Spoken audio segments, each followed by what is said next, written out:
Agora nós não temos muito tempo, né? Mas vamos falar bem rapidamente sobre a questão da cinemática relativística. Bem rapidamente, sem realmente descermos a detalhes, né? E dar exemplos, né? O fato é que colisões entre partículas elementares, que acontece aos milhões, né? Nós fazemos uso no estudo dessas colisões, né?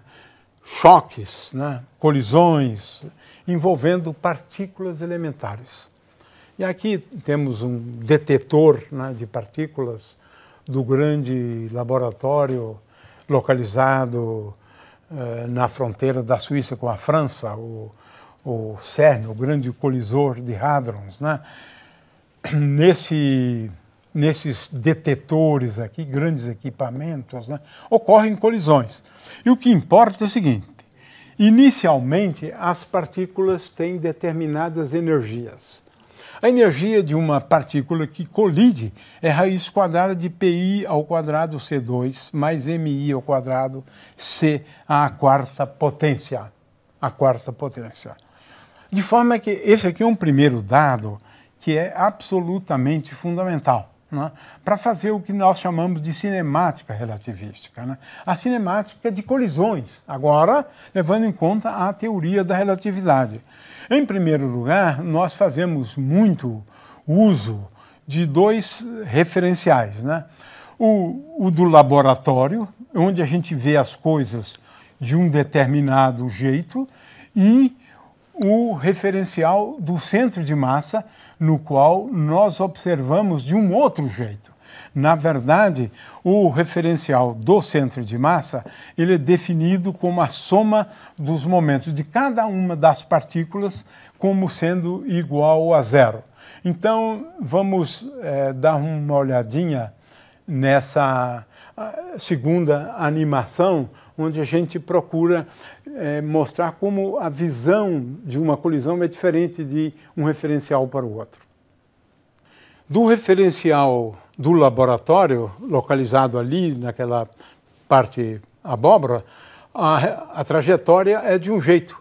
Visto do referencial do centro de massa, é como se as partículas se movimentassem uma em direção à outra com o momento oposto. Se eu tenho duas partículas, né, você veja que a soma do momento agora é igual a zero. Essa é a diferença dos dois referenciais que nós usamos com muita frequência na realidade. Muito bem, então esse é um detalhe em relação a referenciais, né? Agora, o que é importante, né? O que é importante quando a gente faz a cinemática relativística? Nós fazemos uso de dois conjuntos de equação. Veja que a gente não tem aqui a conservação de energia cinética. A gente pode também ter colisões relativísticas, mas a gente sempre usa para partículas elementares, né, sem uma estrutura interna, conservação de energia. A soma das energias das partículas antes é igual à soma das energias das partículas depois, e a soma dos momentos antes é igual à soma dos momentos depois. Ou seja, a gente está utilizando o princípio da conservação do quadrimomento, soma dos quadrimomentos das partículas no estágio inicial da colisão e a soma dos momentos das partículas no estágio final é igual a zero. Então, essas são as equações básicas. O resto é exercícios, né? O exercício, né, que nós vamos propor, né? Essas são umas equações básicas em todas as colisões. E nós só fazemos a cinemática, nós não fazemos a dinâmica. Por que que começou com essa energia e terminou com outra energia? Por que que começou com... A gente não leva em conta forças, é só a cinemática. No referencial do centro de massa, essa equação aqui fica assegurada igual a zero. Então, muitas vezes, é importante a gente fazer uso do sistema centro de massa. Em toda colisão de duas partículas, produzindo milhares de partículas, você tem que construir o quadrimomento de cada uma delas, se for duas, é só o quadrimomento dessas duas, e os quadrimomentos das partículas no estágio final. Basicamente isso. Colisões elásticas são aquelas para as quais a energia cinética se conserva. Energia cinética é dado por EI menos MI vezes C ao quadrado. As colisões elásticas, elas têm uma exigência em relação a essa. É que a soma das partículas, que a soma das massas das partículas antes seja igual à soma das partículas depois. O resto agora é só exercícios, né? Exercícios. Aqui tenho exercícios, por exemplo, para o decaimento de duas partículas, né? E depois colisões de duas partículas, exercícios, né? Onde a gente propõe, né? Na verdade, contas que devem ser feitas e muitas vezes a gente tem que lançar mão de invariantes, né? O fato é que vamos olhar para essa animação aqui para a gente entender uma coisa em relação ao decaimento de duas partículas, né? Então veja, do sistema laboratório, o decaimento de duas partículas pode ser entendido assim. No entanto, do ponto de vista do sistema centro de massa, uma sai numa direção e a outra sai com uma direção oposta a esta. Muito bem, o fato é que existem vários exercícios, né, que podem ser feitos de colisões de duas partículas, né?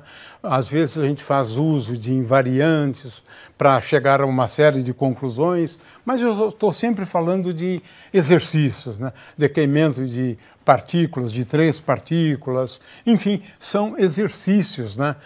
Que a gente propõe, a gente deve propor na lista de exercícios, de decaimentos e assim por diante. O aluno pode recorrer, claro, às transparências, mas também tem um texto, né, que acompanha, mas o fato é que um dos exercícios mais simples e mais produtivos que a gente pode fazer, né, é envolvendo o efeito Compton. Eu tenho um fóton com uma frequência associada a ele, ou um comprimento de onda associado a ele, que colide com um elétron, elétron sai numa direção e esse fóton sai numa direção formando um ângulo θ. Esse tipo de exercício que a gente vai propor, né, ele está resolvido também aqui, né, mas nós vamos exigir isso do aluno para ele entender isso muito bem, né. É o espalhamento do tipo espalhamento Compton, de forma que é um exercício bastante simples para a gente relacionar o comprimento de onda da luz que sai em relação à luz que entra, esse delta lambda, e ele pode ser expresso em função da massa do elétron, constante de Planck, velocidade da luz e 1 menos cosseno de θ0. Como é que a gente faz isso? É um exercício tão somente de cinemática relativista, colisões de duas partículas, sendo uma delas de massa zero. E isso então fica como exercício para vocês.